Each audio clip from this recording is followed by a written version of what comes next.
آیتیں ہیں جو حضرت عمر کے حق میں آئی. موافقات عمر. اور پھر قاعدہ ذکر کیا من کان عدوا للہ وملائکتہ ورسلہ وجبریل ومیکال.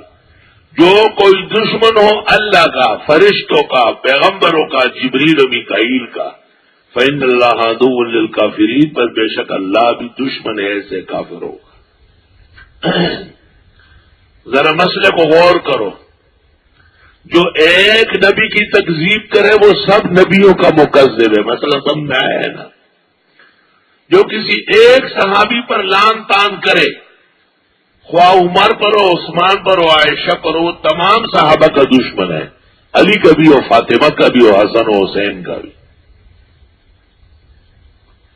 جو ایک ولی فضلا ان یکون زر ولی، خواہ کی ملمت مولانا اشرف علی ہو، یا مولانا خلیل احمد صاحب صاحب بدل ہو، یا فقیہ الہند رشید احمد گنگوئی ہو، یا قاسم العلوم والخیرات مولانا محمد قاسم نانوتوی ہو، یا دہلی کے علماء کے سپاسالار شاہ اسماعیل شہید ہو، یا ان کے شیخ اور مرشد سید احمد شہید ہو، کسی ایک پر بھی بلا دلیل و برہان کے ناکارہ انگریز پرستی کا حملہ کرے انگریز خوش کرنے کے لیے، وہ پیرانی پیر کا بھی دشمن ہے، معین الدین کا بھی دشمن ہے، فرید گنج شکر کا بھی دشمن ہے، داتا گنج بخش کا بھی دشمن ہے، نظام الدین کا بھی دشمن ہے، تمام اولیاء کا دشمن ہے. آیت کا مطلب یہ ہوا من کان عدوا للہ، جو کوئی دشمن ہو خدا کا.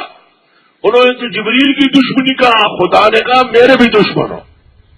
وہ ملائکتی، فرشتوں کا، وہ رسولہ، وہ پیغمبروں کا، وہ جبریل و میکال. فإن اللہ عدو للکافرین. یہ اپنے دور کے ولیوں کو مولانا اشرف علی تھانوی 1365 کتابوں کے مصنف ہے. شیخ الاسلام شیخ العرب والعجم صدر المدرسین دارالعلوم دیوبند مولانا حسین احمد مدنی امام الازہر فقیہ علی الاطلاق آیت من آیات اللہ المحدث الکبیر فی الہند حضرت اقدس مولانا محمد انور شاہ کشمیری کو نہ سمجھ سکے. یہ پیرانی پیر اور فرید گنج شکر نظام الدین اولیاء اور غوث محمد گوالیار اور سرہندی اور پیرانی پیر شیخ عبد القادر جیلانی کو کہاں سے جانیں گے؟ وہ تو ان کو دیکھا نہیں، پایا نہیں، زمانہ نہیں دیکھا. ایسے ہی جنوں میں بک رہا ہوں کیا کچھ. مبتدئین کا اکابر دیوبند پر اعتراض حقیقت میں خدائی دشمنی کی بات ہے، اور ان بزرگان دین کو ناکارہ اور نازیبا کلمات سے یاد کرنا اپنے خاتمہ کو برباد کرنے کے مترادف ہے. چکو میرا خدا رسوا نہ کر، تا دلے صاحب دلے نامت بدر. چپزم د پاک سیرت شنڈس پڑی. رحمان بابا چپزم د پاک سیرت شنڈس پڑی، د دوزخ پسرو سروٹ کو خپل شفت دی. جو پاکان زمانہ کو برا کہے، حقیقت میں جہنم کی جلتی ہوئی آگ کے انگاروں پر اپنے ہونٹ رکھتا ہے. اللہ حفاظت فرما. قرآن، جبریل، ملائک، انبیاء، مرسلین، نیکان زمانہ محبت کے ذرائع، کیونکہ یہ سب قرآن کے خادم ہیں. وَلَقَدْ أَنزَلْنَا إِلَيْكَ آيَاتٍ بَيِّنَاتٍ، اور ہم نے اتاری آپ کی طرف آیت واضح. سب مسئلہ پاک واضح کیا مطلب؟ کسی خدا کے نیک بندے سے بھی دشمنی جائز نہیں. آپ دیکھتے رہے امام شافعی سے اختلاف، احمد بن حنبل سے اختلاف، مالک دارالحجرہ سے اختلاف، لیکن اس کے باوجود ان کی امامت صداقت، دیانت، اجتہاد، تفقہ، تبحر، اہل حق اور اہل ایمان ہونا ازہر من الشمس. ازہر من الشمس. اور یقیناً ہم نے اتارا آپ کو آیت واضح جس میں جبریل میکائیل کی دوستی واضح ہے. وما یکفر بها الا الفاسقون، اور نہیں انکار کرتے اس کا مگر فاسق لوگ. بدترین گناہ نیکان زمانہ سے سوئی سلوک ہے، ان کے بارے میں سوئی ظن ہے. اب کلما عاہدوا عہدا، جب کبھی انہوں نے عہد کیا کوئی عہد، نبذہ فریق منہم، پھینک ڈالا ایک گروہ نے ان میں، بل اکثرہم لا یؤمنون، بلکہ اکثر ان کے ایمان نہیں لاتے. وجہ کیا ہے؟ یہ اتنے آگے کیوں بڑھے کہ جبریل کو دشمن کہا؟ یہ ابو بکر، عمر و عثمان و عائشہ کے بارے میں بے احتیاط کیوں ہیں؟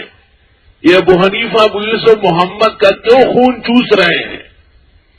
یہ ائمہ حدیث کے خلاف منکر حدیث بد زبانی کیوں کر رہے ہیں؟ یہ مبتدئین اکابر دیوبند و مشائخ دہلی کے بارے میں اتنے بے دڑک بے باک کیوں ہیں؟ فرمایا عہد شکن ہے. ایک تو فاسقون ہے اور دوسرے لا یؤمنون ہے. ابتدا میں بزرگان دین سے عداوت فسق ہے اور آخرکار لا یؤمنون. یہ مطلب وہ آیت کا، یہ ربط بین آیت ہے. اور یہ صرف ایک بات نہیں، کیونکہ یہ عادی ہو چکے ہیں جبریل کے بارے میں برا کہنے کے. وَلَمَّا جَاءَهُمْ رَسُولٌ مِّنْ عِندِ اللَّهِ، اور جبکہ آ گئے ان کے پاس پیغمبر خدا کی طرف سے حضرت محمد صلی اللہ علیہ وسلم، مصدق لما معهم، جو تصدیق کر رہے ان کے ساتھ کی. نبذ فریق من الذین اوتوا الکتاب کتاب اللہ، پھینک ڈالا ایک گروہ نے ان میں جن کو دی گئی تھی کتاب خدا کی کتاب کو، وراء ظہورہم، پس پشت، کتابوں کو پس پشت ڈالا ہے. آج بخاری مسلم ترمذی پر بدعتی عمل کر لے، قرآن پر عمل کر لے، خدا کے سوا کسی کو غیب دان نہیں کہے گا. خدا کے سوا کسی کو حاجت روا مشکل کشا ایک لمحے کے لیے نہیں مانے گا. خداوند تعالیٰ کے سوا کسی ایک ولی اور بزرگ کے بارے میں بھی لب کشائی نہیں کریں گے.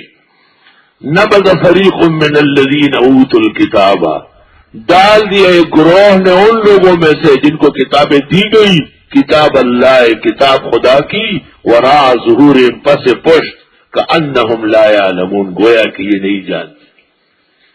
علمیت دبے عمل عالمانو لکا گنج کتابنو بخر بار کا. جب عمل نہیں ہے تو علم سے فائدہ نہیں ہوا، اور عمل نہ ہونے کی وجہ سے یہ دشمنی پیدا ہو گئی، عمل نہ ہونے کی وجہ سے یہ بدمزگی بڑی.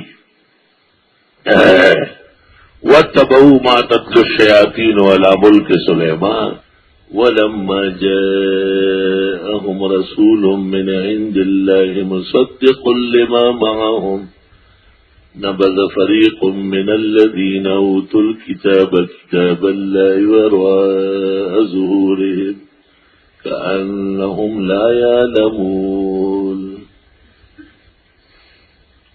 100 آیات پر تقریباً توحید کا عنوان مکمل ہوا.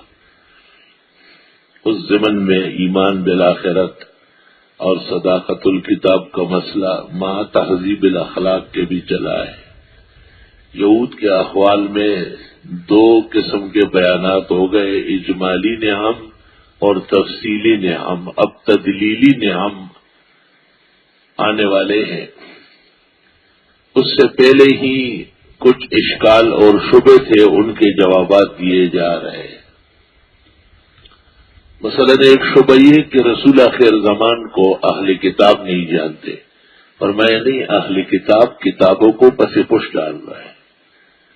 اہل کتاب کتابوں پر ایمان بحال کرے تو نبی آخر زمان پر اس لمحے ایمان لائے. کأنہم لا یعلمون. ایک اشکال ان کو یہ تھا کہ یہ پیغمبر کیسے ہیں؟ یہ تو اپنی محفل میں جادوگروں کا ذکر کرتے ہیں، داؤد علیہ السلام اور سلیمان علیہ السلام کا. یہود ان کو جادوگر سمجھتے تھے، معاذ اللہ. اس کا جواب دیا تفصیل کے ساتھ، وَاتَّبَعُوا مَا تَتْلُو الشَّيَاطِينُ عَلَى مُلْكِ سُلَيْمَانَ. یہ پیچھے پڑ گئے اس چیز کے جو پڑھتے تھے شیطان سلیمان علیہ السلام کی سلطنت میں، یعنی ان کے زمانے میں، سلیمان علیہ السلام کے زمانے میں جادوگر، ساحر، جنات بہت پھیل گئے تھے۔ سلیمان علیہ السلام نے جنات کو گرفتار کیا، دیو کو پکڑوا دیا اور جادوگری کی تمام کتابیں چھین کر کے زمین میں دفنا دی۔ سلیمان علیہ السلام کے انتقال کے بعد جنات نے وہ کتابیں باہر نکالی اور لوگوں کو کہا کہ وہ پیغمبر نہیں تھے، ان کتابوں کی مدد سے ہم پر حکمرانی کرتے تھے۔ اس قسم کے شبہات بھی پیدا کیے جاتے ہیں۔ وَاتَّبَعُوا مَا تَتْلُو الشَّيَاطِينُ عَلَى مُلْكِ سُلَيْمَانَ، اور یہ پیچھے پڑ گئے، یعنی اتباع کرنے لگے وہ جو پڑھتے تھے شیطان سلیمان علیہ السلام کی سلطنت میں۔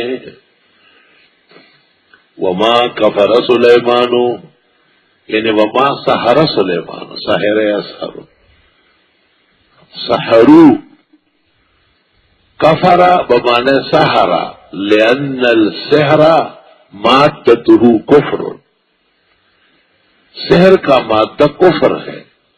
احمد ابن حنبل کے ہاں علی الاطلاق کفر ہے۔ امام اعظم کے نزدیک اگر کلمات استعانت بغیر اللہ ہے تو کفر ہے، اور اگر کسی اور ترکیب کے ساتھ ہے تو مباح ہے، اور دشمن اسلام کے خلاف استعمال کرنا جائز ہے۔ امام راضی نے ہمارا مذہب وجوب کا لکھا ہے، یہ بے خبری کا عالم ہے۔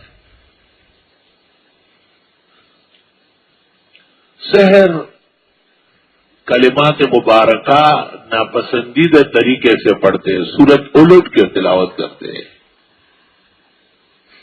اور سیاہی کی جگہ پیشاب پاخانہ استعمال کرتے ہیں، آدمی کو جنب در جنب رکھتے ہیں، اس لیے اہل ایمان و اہل اسلام کے شان کے لائق نہیں ہے۔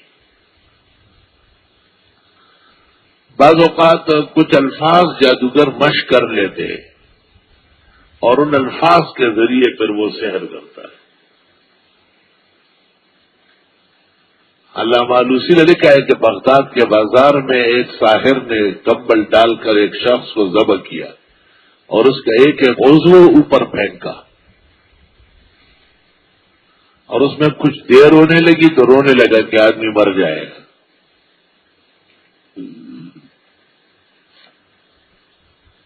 سحر کے ذریعے انسان سے گدھا بنایا جا سکتا ہے۔ موطا امام مالک صفحہ 723، کلمات نقولهن صباحا ومساء ولو لم اقلهن لجعلتني اليهود حمارا۔ یا تو دماغ خراب ہو جائے گا، بے عقل ہو جائے گا، اور یا یہ کہ واقعتاً سحر میں گدھے جیسی حرکتیں شروع ہو سکتی ہیں، اقوال ہو۔ ہمارے اسکول کے زمانے میں ایک جادوگر آتا تھا اور وہ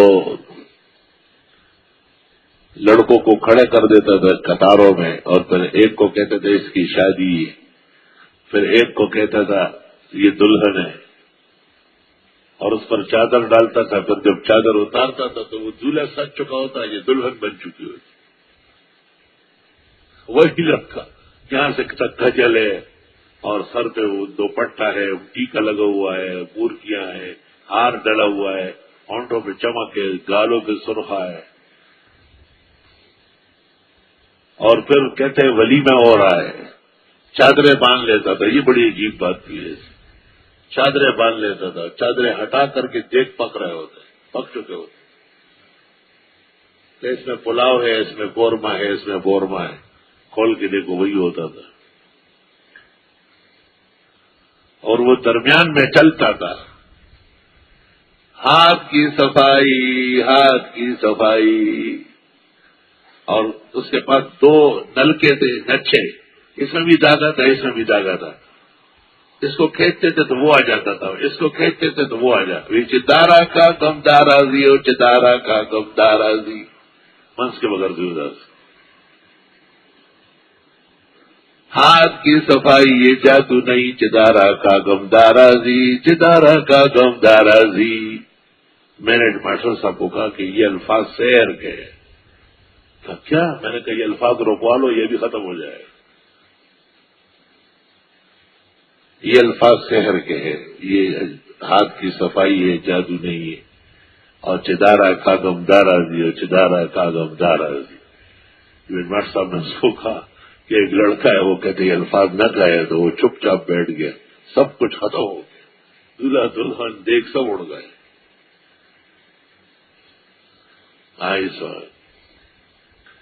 حقیقت تبدیل ہوتی ہے یا ویسے دکھائی دیتی ہے؟ بعض سحر اتنا شدید ہوتا ہے کہ حقیقت تبدیل ہو جاتی ہے. توبہ.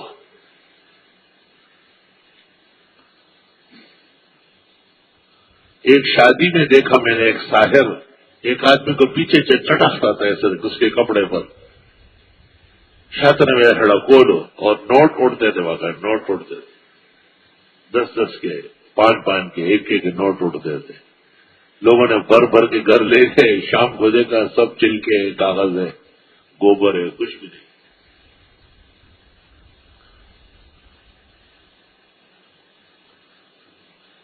جادوگر جادو کی بنی ہوئی چیز خود استعمال نہیں کرتا. ہمارے استاد محترم مولانا مفتی ولی حسن کو بڑی دوستی ہیں ان لوگوں سے. تو ایک دن ہم ساتھ گزر رہے تھے ایک بازار سے، اچانک ایک ملنگ ملا. مفتی صاحب سے بغلگیر ہوا. مفتی صاحب نے ہمیں ایسا سے کہا کہ یہ اس زمانے کا پوری دنیا کا بڑا جادوگر ہے، لیکن یہ کچھ کھلائے گا تو منہ میں ڈالنا نہیں. تو وہاں ایک ہوٹل میں بیٹھ گئے. مفتی صاحب سے پوچھا کیا کھانا ہے؟ کہا دہلی کا چاٹ مسالہ، لکھنؤ کی کھیر، اور بنارس کے احمد آباد کے پائے، اور بنارس کے وہ یہ وہ. تو اس نے کہا ہاں بھائی یہ کر لو، وہ کر لو، یہ کر لو، وہ کر لو. ٹھاک ٹھاک ٹھاک میز پہ اترنے لگے جگہ جگہ. لے مفتی صاحب نے کہا اچھا اور باتیں کرو، یہ تو ہو گیا نا، اب اور باتیں کرو. تو مفتی صاحب پہ اصرار نہیں کر رہے تھے کہ کھا لیں، خود بھی ہاتھ نہیں لگا رہا تھا. ہم بڑے پریشان ہو رہے تھے، کھائی ہوئے گرم گرم ہے، لیکن حضرت نے داخل ہونے سے پہلے کہا تھا کہ بالکل منہ میں نہ ڈال. خبردار. خود غریب جو ہے نا بھوکے مرتے ہیں. نکلتے وقت مفتی صاحب نے اس کے ہاتھ میں 15 روپے رکھے. کہا 3 دن کا کام ہو گیا. میں حیران ہوں کہ جو اتنا بڑا جادو ہے، احمد آباد سے پائے منگوا رہا ہے، اور دہلی کا چاٹ مسالہ منگوا رہا ہے، لکھنؤ کی کھیر منگوا رہا ہے. تو یہ 15 روپے کی جگہ 15 لاکھ نہیں منگوا سکتے بینک سے؟ نہیں منگوا سکتے. حقیقت یہ ہے کہ نہیں منگوا سکتے.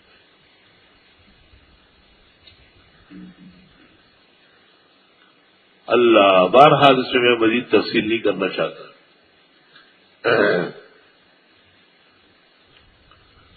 البتہ ایسے اعمال سیکھنا جس سے سحر و جادو ٹوٹ جائے یہ بہت ضروری ہے. مولانا حسین احمد مدنی رحمت اللہ علیہ کو پتہ چلا کہ امروہہ کے اندر مناظرہ ہے. مفتی کفایت اللہ اور مولانا مرتضی حسن جانپوری اور مولانا اسد اللہ صاحب شیر بیشا، وہ ہار رہے، مناظرہ ہار رہے.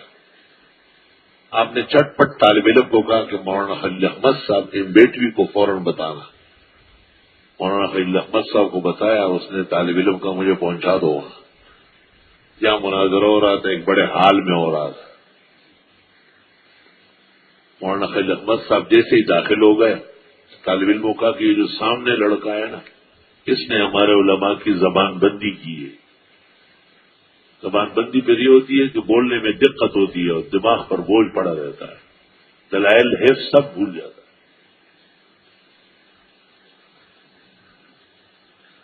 مولانا خلیل احمد صاحب کو کرسی دے دی گئی، وہ بیٹھ گئے دیوار کے ساتھ، ایسے سر پہ ہاتھ رکھ کے.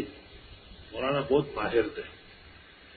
چٹ پٹ ایک نوجوان کرسی سے نیچے گرا، وہی والا، اور بھاگتا ہوا گیا، وہی مارا گیا، وہی مارا گیا. اور علماء اہل سنت کی زبانیں کھل گئی اور مناظرے کا رخ تبدیل ہو گیا. بالکل مشہور ہے کہ ایک ہندو تھا، وہ جوگ کے زور پر جوگ زمین میں چلا جاتا تھا اور ادھر نکل آتا تھا گیٹ کے پاس، اور سہارنپور کے اسٹیشن پر بیٹھا تھا اور کہتا تھا مولوی کا مذہب جھوٹا ہے، وہ چل کے دکھا دے مجھے. مولانا خلیل احمد صاحب کو اطلاع ہوئی، فوراً آ گئے، اور جدھر وہ ہندو زمین میں گھس گیا، مولانا نے جوتا اتارا اور ٹس ٹس زمین کو مارا اور کہا روک لے، باہر نہ نکلنے دے۔ حضرت نے کہا پوری زمین چھان مارے، باہر نہیں آئے گا۔ چنانچہ آج تک باہر نہیں آیا۔ اس لیے امام راضی نے یہاں امام ابو حنیفہ کا مذہب نقل کیا ہے کہ امام اعظم فرماتے ہیں کہ کفار کے منہ بند کرنے کے لیے اور ان کے شر سے مسلمانوں کو بچانے کے لیے سیکھنا واجب ہے۔ البتہ مجھے اپنے مذہب کی کتابوں میں ایسی صورت پہ تعلم سحر کا وجود نہ ملا۔ اگر آپ کو کسی کتاب میں ٹھیک نظر آیا تو مجھے بتانا۔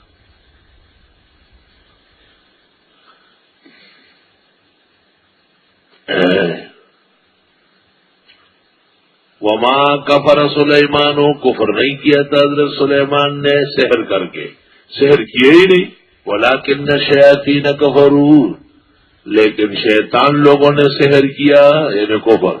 یعلمون الناس السحر، وہ سکھاتے تھے لوگوں کو جادو۔ وما انزل علی الملکین ببابل ہاروت و ماروت، اور وہ جو اتارے گئے تھے دو فرشتے بابل شہر میں، ہاروت و ماروت۔ درست بات یہ ہے کہ یہ ملکین ہیں، ملکین نہیں، شہزادے نہیں ہیں۔ اور وما موصولہ ہے الذی انزل، اور وہ جو اتارا گیا تھا دو فرشتوں پر بابل میں، یہ عراق کا قدیم شہر ہے۔ مشہور ہے کہ ابراہیم علیہ السلام اولاً یہی مبعوث تھے۔ دو فرشتے آئے تھے ہاروت ماروت۔ وما یعلمان من احد، وہ نہیں سکھاتے تھے کسی کو جادو، حتی یقولا، یہاں تک کہ کہتے تھے انما نحن فتنۃ فلا تکفر، ہم تو ایک آزمائش ہے، تم کفر نہ کرنا، یعنی سحر۔ فیتعلمون منہما ما یفرقون به بین المرء وزوجہ، بس سیکھتے تھے ان دونوں سے وہ جو جدائی ڈال دے میاں بیوی میں۔ میاں بیوی کی محبت مقصود ہے، ان کے درمیان جدائی پیدا کرتا ہے۔ سحر کا کام توڑ ہے، جوڑ نہیں ہے۔ وما هم بضارین به من احد الا باذن اللہ، اور نہیں تھے یہ بگاڑنے والے کچھ بھی کسی کا مگر اللہ کے حکم سے۔ وَيَتَعَلَّمُونَ مَا يَضُرُّهُمْ وَلَا يَنفَعُهُمْ، اور یہ سیکھتے تھے ان سے جو ضرر دے نہ نفع دے۔ وَلَقَدْ عَلِمُوا لَمَنِ اشْتَرَاهُ مَا لَهُ فِي الْآخِرَةِ مِنْ خَلَاقٍ، اور یہ جان چکے تھے کہ جو اس کو اختیار کرے نہیں ہوگا اس کو آخرت میں کوئی حصہ، یعنی آخرت کا ایمان، آخرت کا فائدہ، آخرت کی نجات ساحر کی نہیں ہے۔ وَلَبِئْسَ مَا شَرَوْا بِهِ أَنفُسَهُمْ لَوْ كَانُوا يَعْلَمُونَ، بہت برا تھا وہ جو بیچتے تھے اس کے بدلے میں اپنے آپ کو، کاش کے جان لیتے۔ وَلَوْ أَنَّهُمْ آمَنُوا وَاتَّقَوْا، اور اگر ایمان لے آتے اور تقویٰ کرتے، لَمَثُوبَةٌ مِّنْ عِندِ اللَّهِ خَيْرٌ، جو ثواب ملتا ہے اللہ کے ہاں وہ بہت ہے۔ لَوْ كَانُوا يَعْلَمُونَ، یعنی اے طالب آپ اس کوشش میں نہ ہو کہ سحر سیکھو ثواب کما لو۔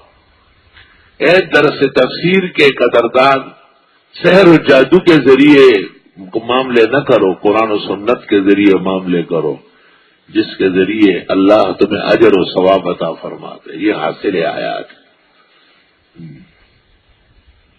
جس طرح سحر میں قرآن کی صورتوں کو، کلمات و حروف کو پلٹتے ہیں اور پاکی کو ناپاکی سے تبدیل کرتے ہیں، اس طریقے سے نامناسب الفاظ استعمال کرنا، موہوب